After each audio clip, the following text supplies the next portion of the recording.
Que amor é esse? Graça incalculável, um amor incondicional, ágape, um amor que não olha para as circunstâncias, não olha para o estado, não olha para a situação, mas simplesmente ama. Assim, essa obra maravilhosa desse Deus Pai Todo-Poderoso em nosso favor,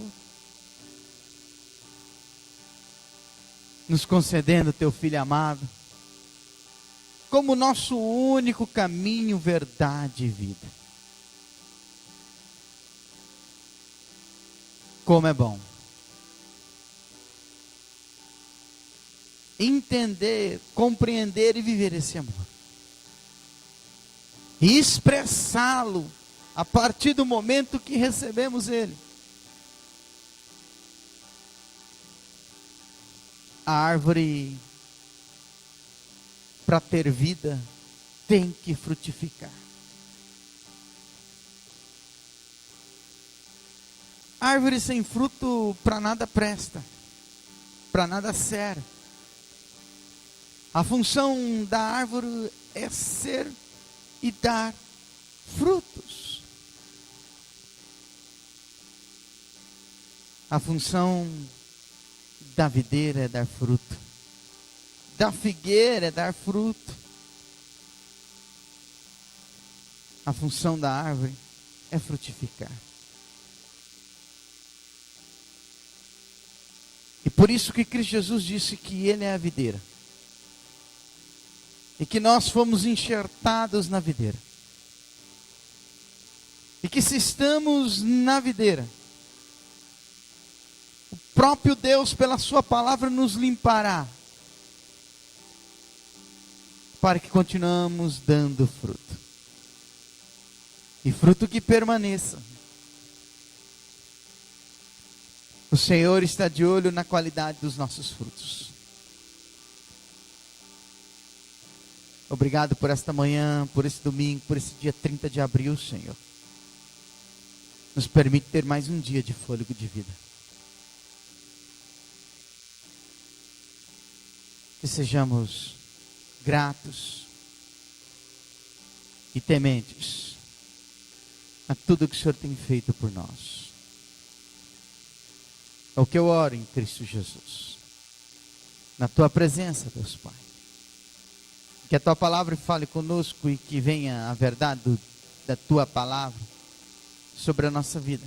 E que o teu Espírito Santo nos oriente e traga toda a verdade do reino para que possamos vivê-la. É o que eu oro em Cristo Jesus. Amém, amém, amém, amém, amém. Shalom, bom dia. Tudo bem com vocês? Então abra a tua escritura sagrada no Evangelho de Mateus, capítulo 26. Jesus disse, e deixa isso muito claro no Evangelho de João, que Ele é a videira. É interessante que a figueira não deu fruto, foi secada. É interessante que a própria palavra diz que árvore boa não pode dar frutos maus. Então tem até a qualidade dos frutos. Toda árvore tem que ser frutífera. E toda árvore tem que cuidar da qualidade dos seus frutos. Trazendo tudo isso para a nossa vida, o que o Evangelho, o que Cristo Jesus quis dizer é o seguinte: olha, todo aquele que entrega a vida a mim, confessando, se arrependendo, e eu o aceito, ele tem que ser frutífero no meu reino. Ele tem que produzir frutos. A vida dele diária tem que alimentar o mundo com o meu reino, com o Evangelho. E aí ele diz o seguinte: mas entenda, tem qualidades de frutos.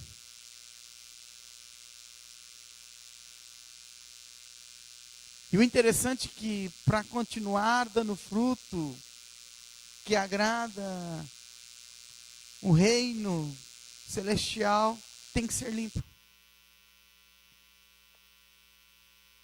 Tem que ser tratado, tem que ser cuidado. Porque senão não dará frutos bons. Toda árvore, ela produz fruto. Mas se ela não for cuidada, não for tratada, os frutos vai perdendo a qualidade. Perde-se a qualidade. Perde-se o valor. E vai chegar um dado momento que ela vai estar tão doente que tem que ser o quê? Podada, arrancada e jogada fora. Assim é a minha vida e a tua vida, se realmente somos cristãos. Nós temos que permitir a palavra nos limpar todos os dias. Nós temos que permitir a palavra nos tratar e cuidar de nós todos os dias, para que possamos todos os dias darmos frutos.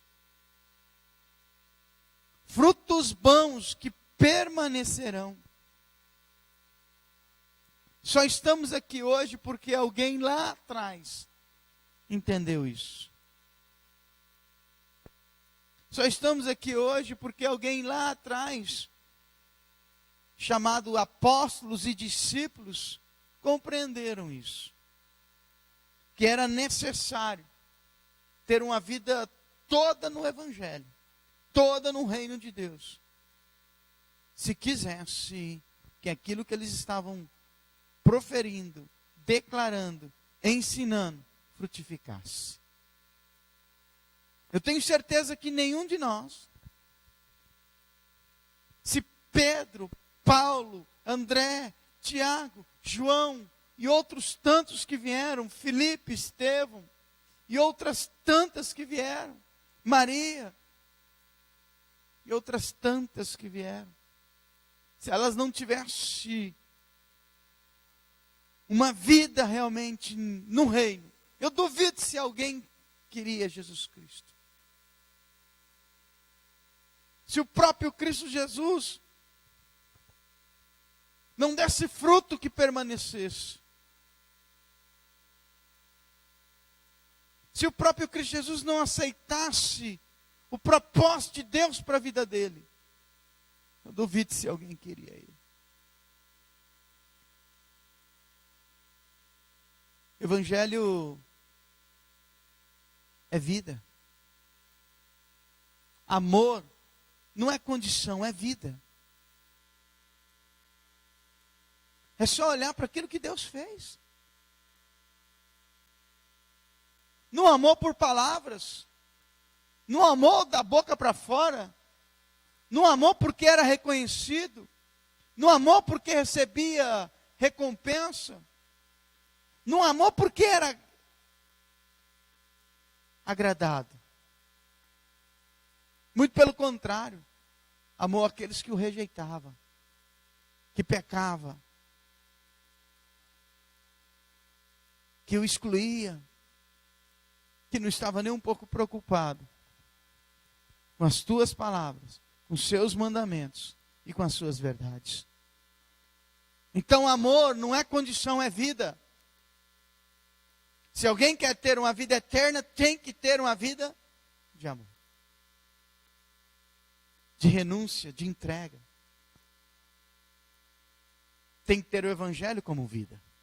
Foi isso que Cristo Jesus fez. Foi isso que os discípulos e os apóstolos fizeram. Se eles não tivessem feito isso, a semeadura do reino não frutificaria, não permaneceria.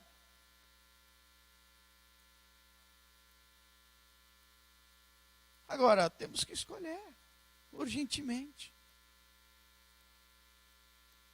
Que vida queremos? A morte eterna ou a vida eterna? Ou a salvação? Pare de brincar. Isso que tem que ser a nossa condição, parar de brincar.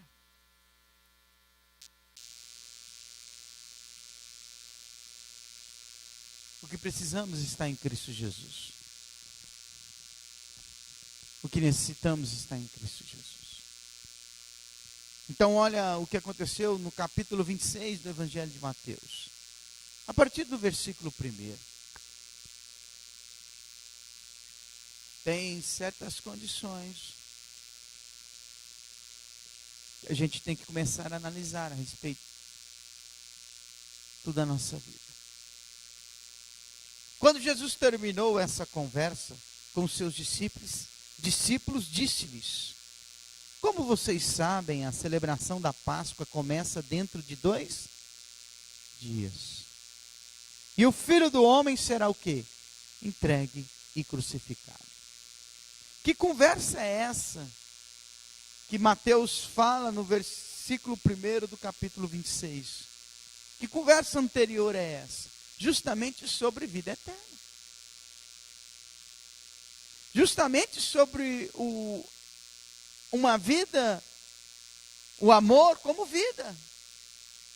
O Evangelho como vida. Porque aqui Jesus Cristo está dizendo, olha, eu virei. Como o pastor aparta as ovelhas do bode, eu apartarei.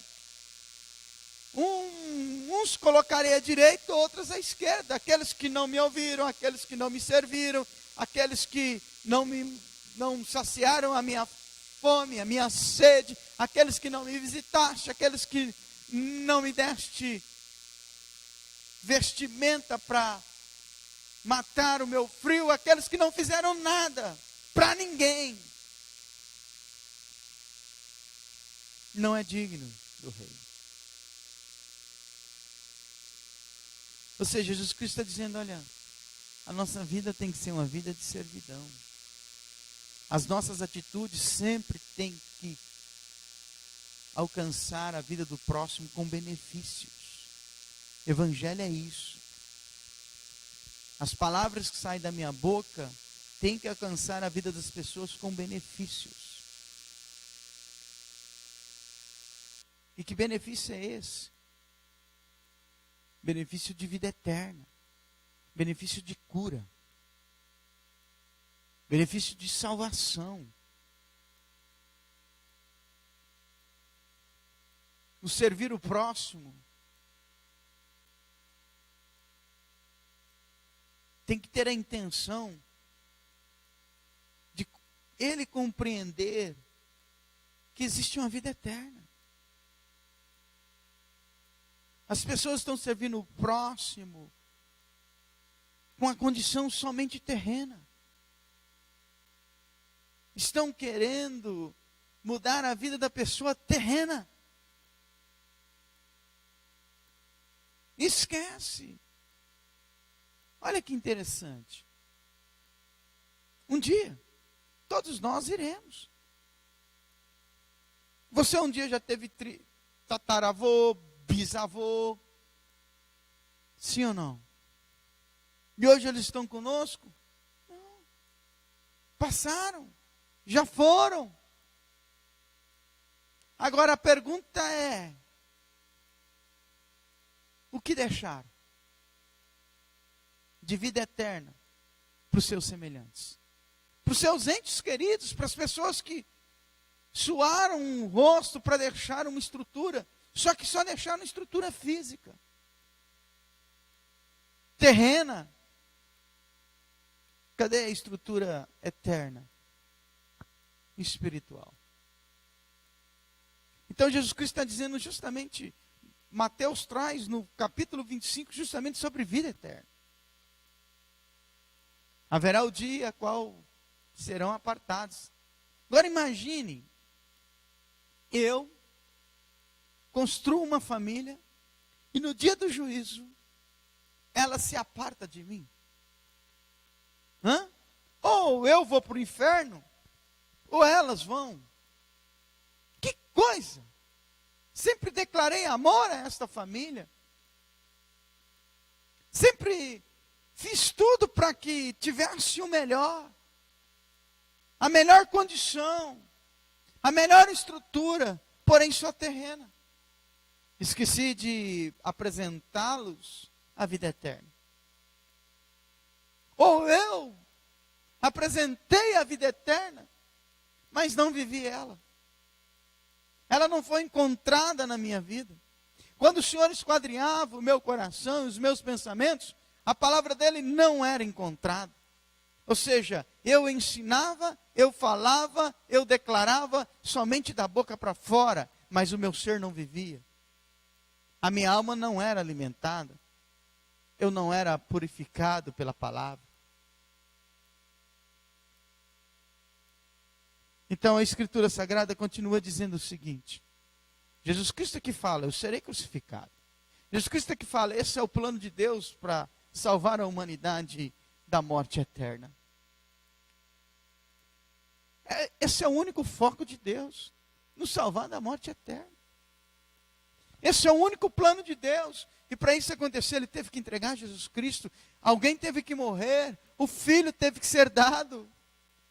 Tudo que Deus tinha, ele condicionou, ele entregou ao ser humano, para que ele escapasse da morte eterna. E só uma maneira de escapar da morte eterna, tendo a vida em Cristo Jesus.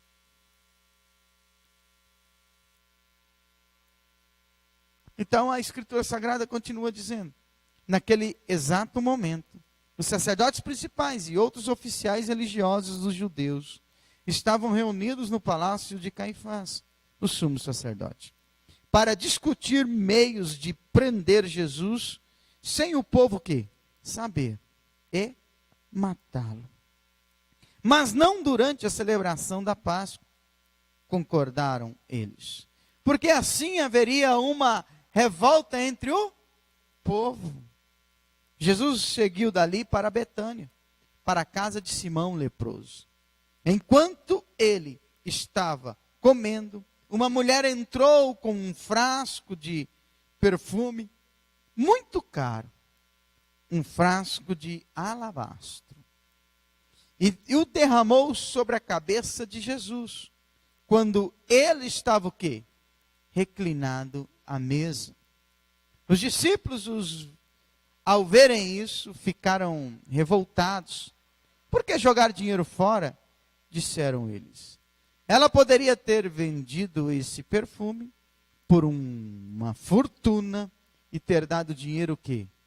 Aos pobres. Jesus sabia o que eles estavam pensando e disse: por que vocês estão aborrecendo esta mulher? Pois ela realizou uma boa ação para mim. Vocês sempre terão o quê? Os pobres aqui, mas nem sempre terão quem? A mim. Ela derramou este perfume em mim para preparar o meu corpo que? Para o sepultamento. E ela será sempre lembrada por este feito. A história dela será contada pelo mundo todo, em todos os lugares, onde a boa nova for o quê? Anunciada. Então Judas Iscariotes, um dos 12 discípulos, foi aos sacerdotes principais e perguntou: quanto vocês me pagarão se eu entregar Jesus? E eles lhe deram 30 moedas de prata. Daquela hora em diante, Judas procurava uma oportunidade para entregar Jesus o quê? A eles. Eu não sei se vocês tiveram a compreensão desse texto. Mas esse texto bíblico, essa situação que aconteceu na vida de Jesus Cristo, relata tão somente. E isso é de importância para mim e para a tua vida. O quanto o ser humano está condicionado a uma vida terrena. Todo o texto fala que eles estavam preocupados com alguma coisa terrena. Em momento algum, eles estavam preocupados com aquilo que aquela mulher fez. Mesmo Jesus estando na presença deles, eles não estavam preocupados com as coisas celestiais. Como a vida de um ser humano tem estado condicionada às coisas terrenas. Até a atitude de Judas Iscariotes mostra isso. Ele queria saber qual a vantagem que ele teria em entregar Jesus Cristo. Quais seriam os benefícios dessa boa ação dele para os sacerdotes, para os doutores da lei. Ou seja, Jesus Cristo muitas vezes era convidado para ser julgado. Entendeu? Eles, na verdade, queriam pegar Jesus Cristo de todo jeito. Então, eles faziam e chamavam Jesus Cristo para uma condição para justamente ser pego. Eles estavam pensando tão somente na condição terrena da vida deles. O que o Império Romano podia fazer contra eles. O que os governantes podiam fazer contra a vida deles. Quais seriam as sanções que eles iam receber desses governantes? Quais seriam as perseguições que eles iriam receber desses governantes? Então o plano deles era um só plano terreno. Eles tinham a vida condicionada à vida terrena. Quando aquela mulher derrama aquele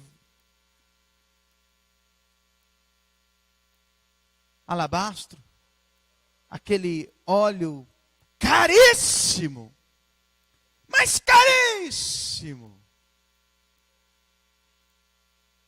de um elevado preço, o que veio na mente daquelas pessoas?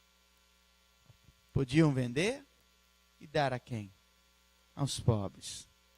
Jesus Cristo foi muito claro em dizer: os pobres sempre estarão com vocês. Jesus Cristo disse: continue estendendo a mão para os necessitados.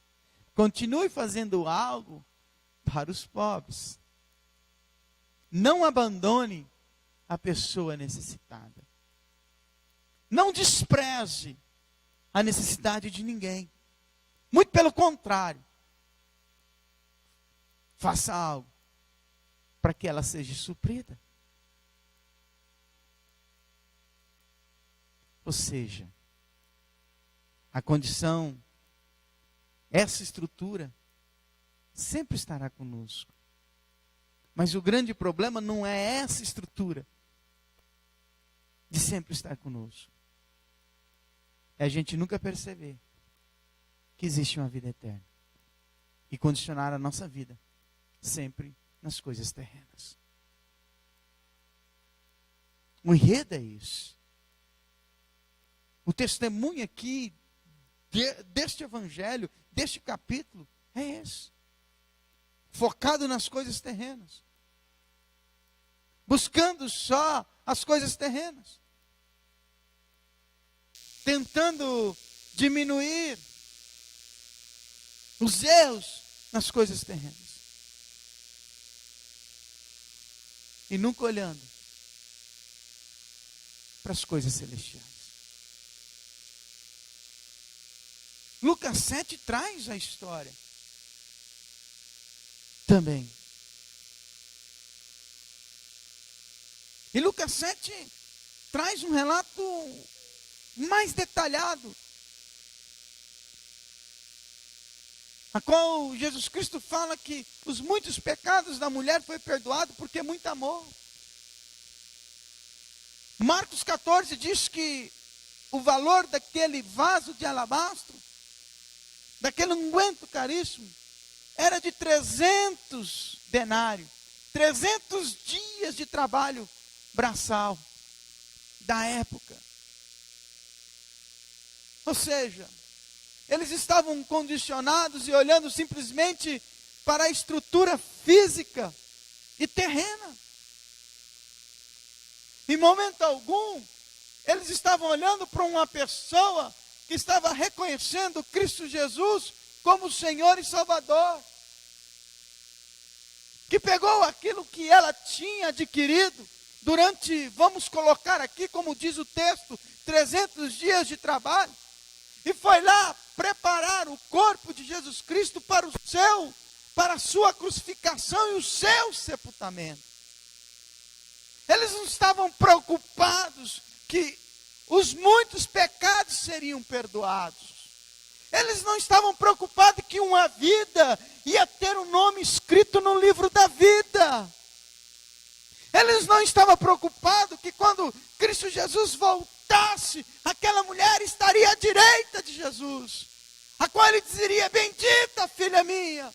Não, eles estavam simplesmente focados nas coisas terrenas, como a igreja tem estado, como muitos têm estado, como muitos de nós estão assim, olhando as coisas terrenas, focado nas coisas terrenas, e esquecendo do principal, esquecendo do alicerce, esquecendo da rocha, que é Jesus Cristo. Não estamos fazendo mais nada para Ele, não estamos mais construindo nada para o reino dEle.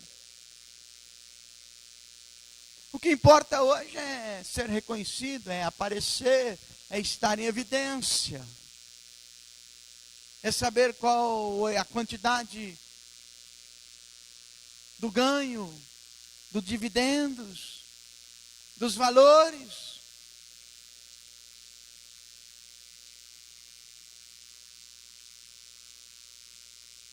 Estamos caindo no mesmo erro. E não estamos despertando para isso. A igreja está sendo condicionada aos mesmos erros do passado.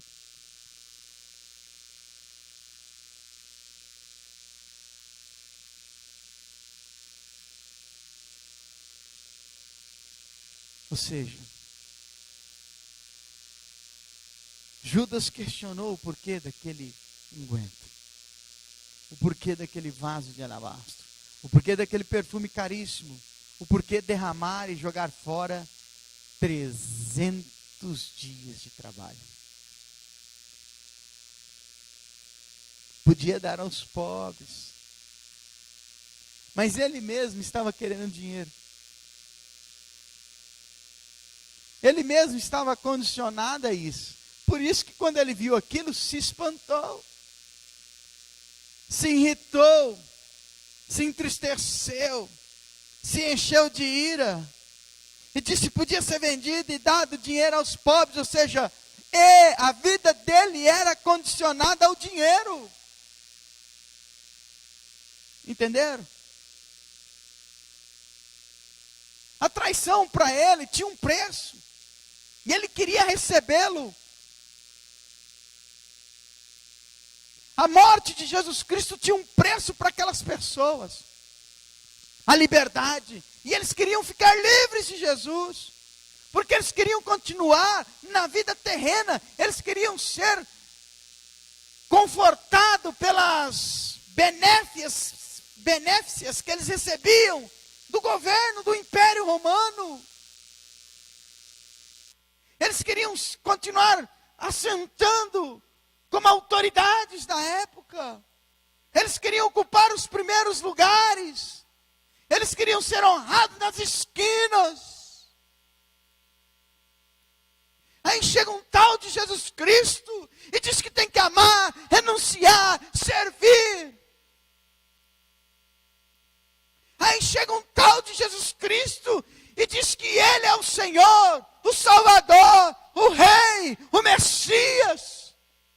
Aí chega um tal de Jesus Cristo dizendo que eu não tenho que olhar para a vida do pecador, mas eu tenho que ter estrutura, atitude e uma vida que faz o pecador sair do pecado. Eu não posso mais condenar o pecador. Eu não posso mais julgar o meu vizinho, o meu amigo de classe, de cadeira, de lado, não sei.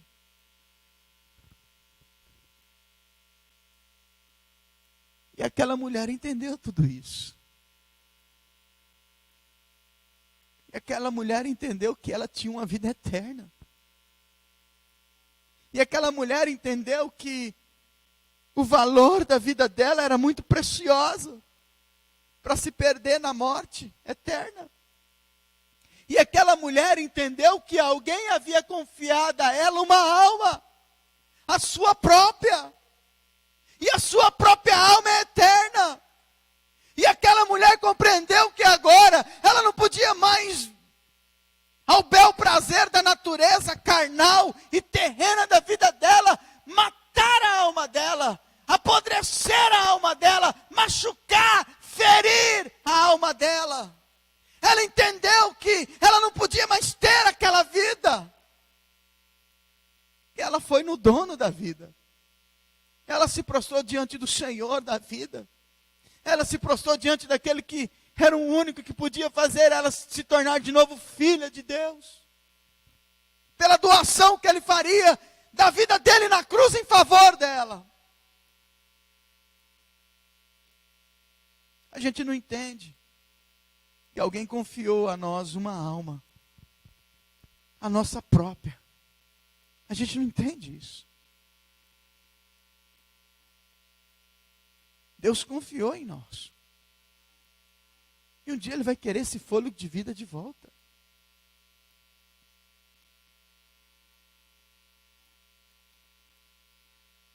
Quando Ele permitiu a gente ser gerado no ventre da nossa mãe, Ele confiou em nós, que a gente voltaria para Ele.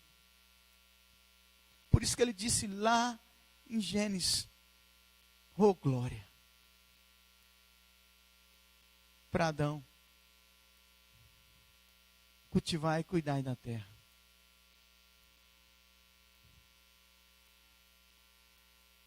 Deus em todo tempo confiou no ser humano.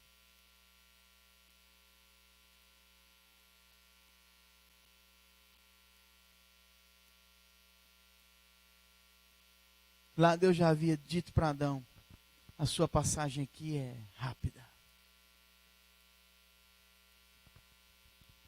A tua eternidade não é aqui, Adão. Aqui eu construí tudo para você simplesmente cuidar e cultivar. E vai depender do seu cuidado aqui nessa terra, para a eternidade comigo.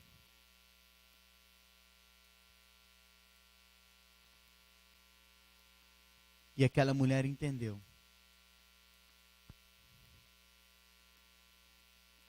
Que as coisas terrenas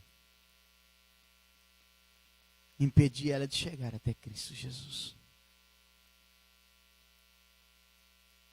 E ela entendeu que a vida eterna dela dependia de Cristo Jesus.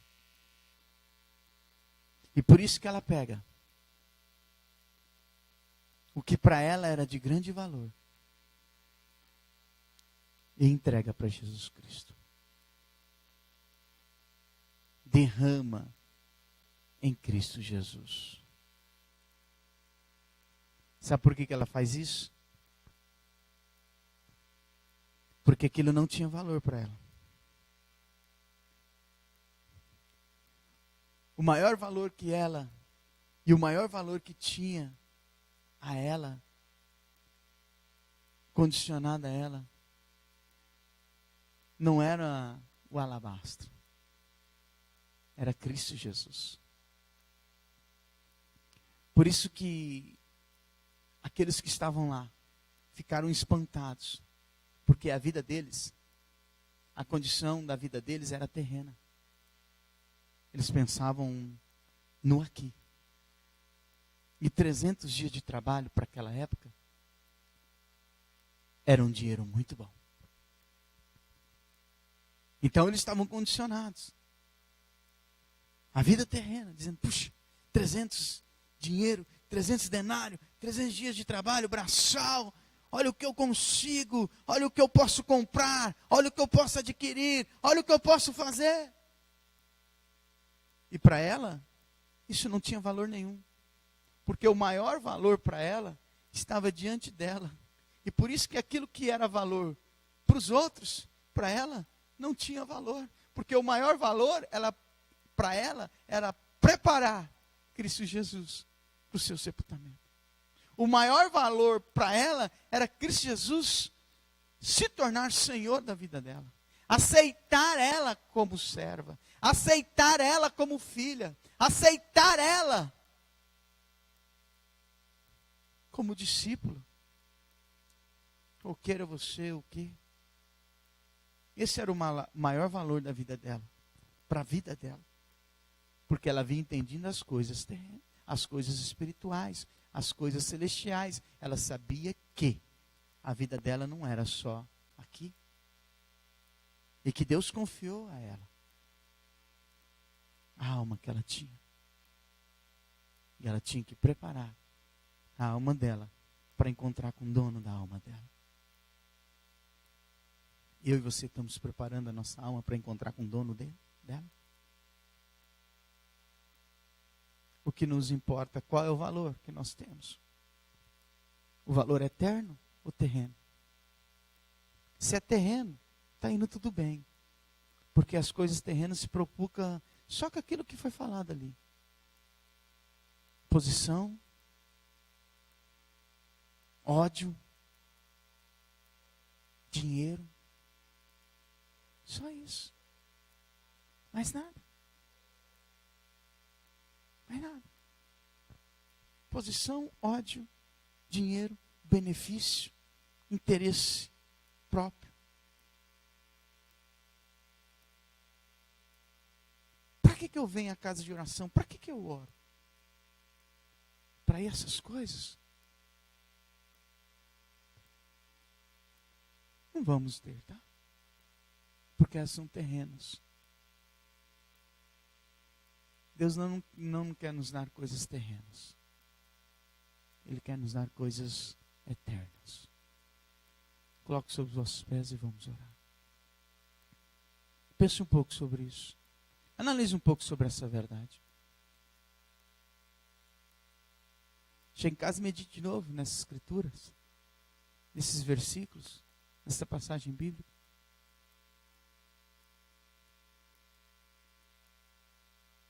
Porque ela entendeu. Ela entendeu. E por isso que o que ela fez, para muitos, era errado. Mas para ela,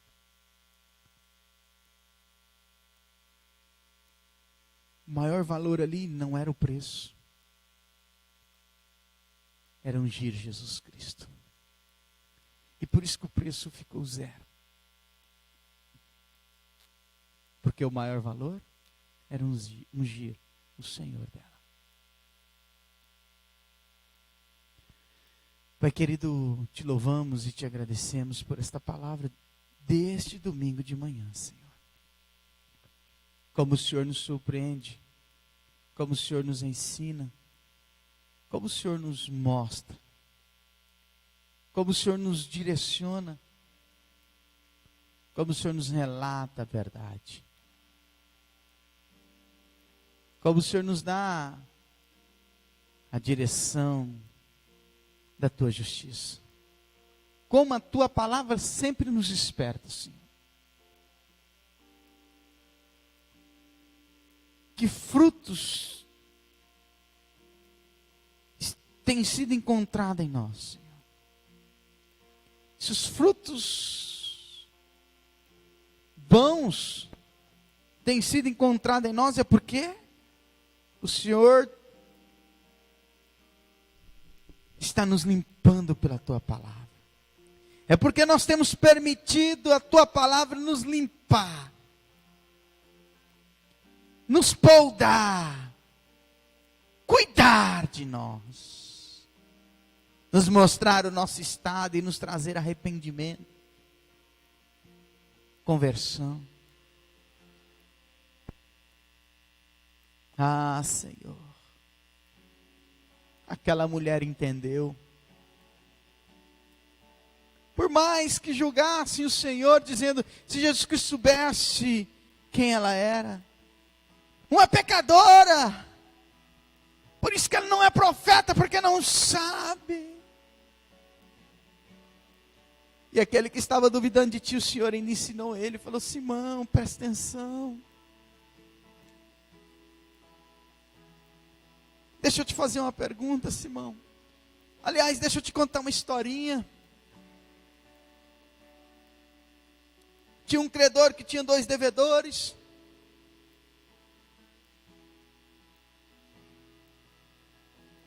Um devia uma quantidade enorme. E do outro a quantidade da dívida era menor.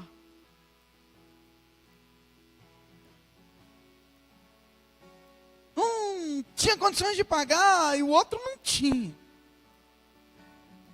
A dívida do menor era pagável, mas a dívida maior era impagável.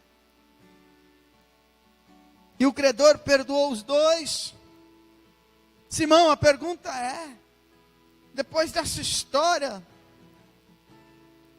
depois dessa parábola, dessa ilustração, a pergunta é, Simão, quem vai ser mais agradecido pelo perdão das dívidas?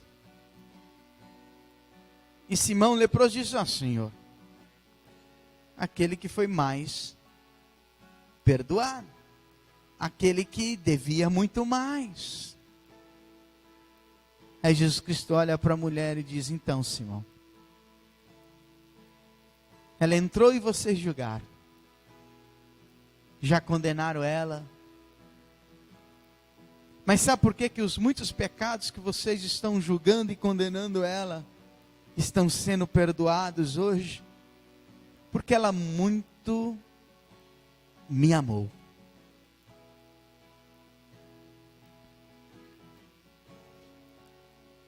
Eu aprendo que o amor passa pelo reconhecimento, sabia? Quando eu reconheço, eu começo a amar. Aquela mulher reconheceu o seu estado. Aquela mulher reconheceu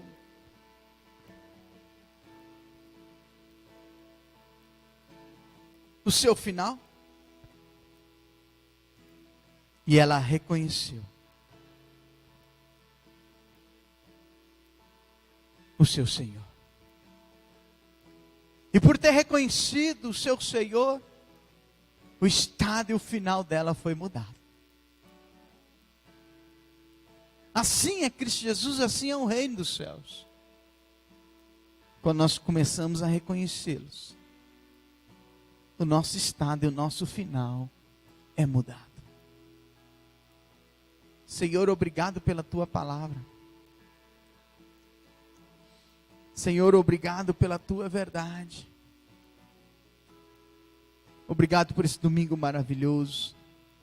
Por mais essa manhã que o Senhor nos permite estar na tua casa e nos permite ouvir a tua palavra. A ti toda a honra, toda a glória, todo o louvor, toda a adoração. E o que teu Espírito Santo continue nos orientando acerca desta verdade. Muito obrigado, Jesus Cristo, pelo teu amor. Muito obrigado.